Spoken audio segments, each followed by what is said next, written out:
Get it, Finder, welcome back！ 大家好，欢迎回到一周的视频工作室。这期视频我们继续上期的内容，聊一聊上周刚结束的 Te Matatini 新西兰最顶级的 Kapa Haka 赛事。在上期视频播出后，有很多朋友私下来问我，这些毛利表演的一些经典动作，比如说瞪眼睛、跺脚或伸舌头，它们到底有什么样的含义？又与中国的传统歌舞表演有哪些相似之处呢？今天在这期视频里，我们来一探究竟。准备好了吗？我们开始吧。在哈卡里的这些经典动作，你都见过吗？在 Te Matatini 的比赛里，每个团队都会使用一些非常经典的动作，令人印象深刻。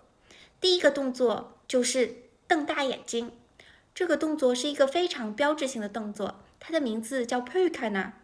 它展现的是演员通过瞪大眼睛来展现内心的情绪，传递力量感和震慑感。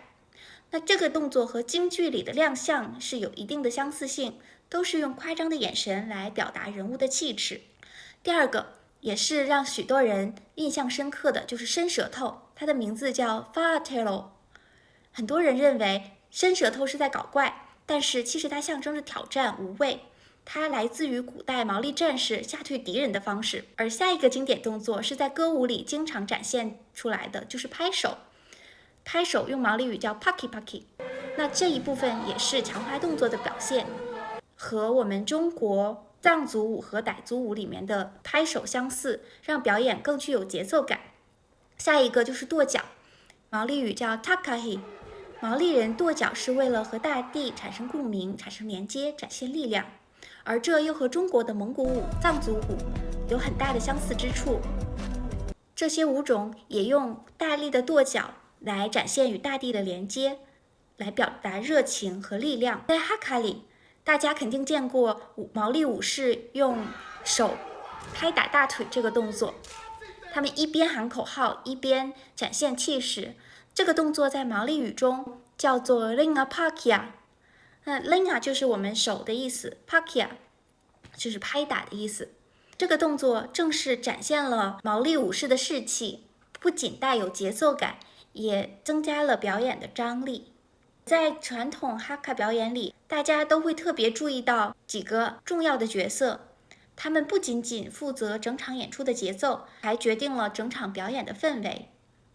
首先一个就是站在最前面，带领整个团队进入哈卡或者是唱歌表演 Wayata 的人，人们通常把他们叫做 Kaya， 也就是领唱或者是领舞者。他们的唱腔和动作决定了整场表演的基调，而在表演中间，尤其是涉及到历史部分，一般都会有一位表演者出来发言，他的职位叫 Kai Koriro。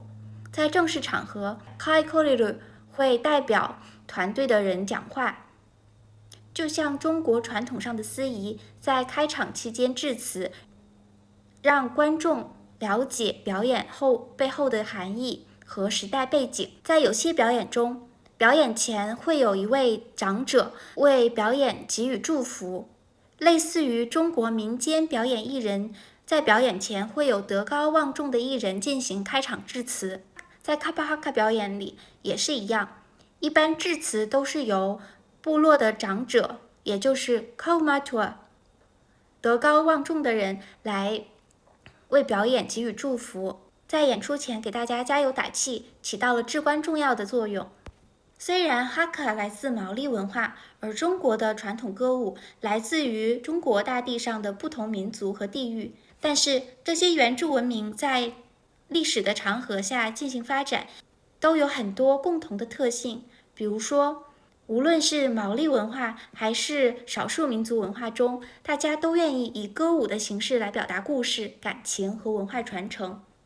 在歌舞表演当中，都会有领唱和领舞者带动整个团队的情绪。一些经典动作就像瞪眼睛 Purukana、 Takahi 跺脚以及 Paki Paki 拍手，这些都是通过夸张的艺术表现力来增加表演的感染力。你有没有在其他的国家或传统表演中看到类似的动作？欢迎在评论区留言讨论。如果喜欢这期内容的话，记得给我点个赞、分享、关注。我们这期视频就到这里了，我们下期见，卡基特亚呢。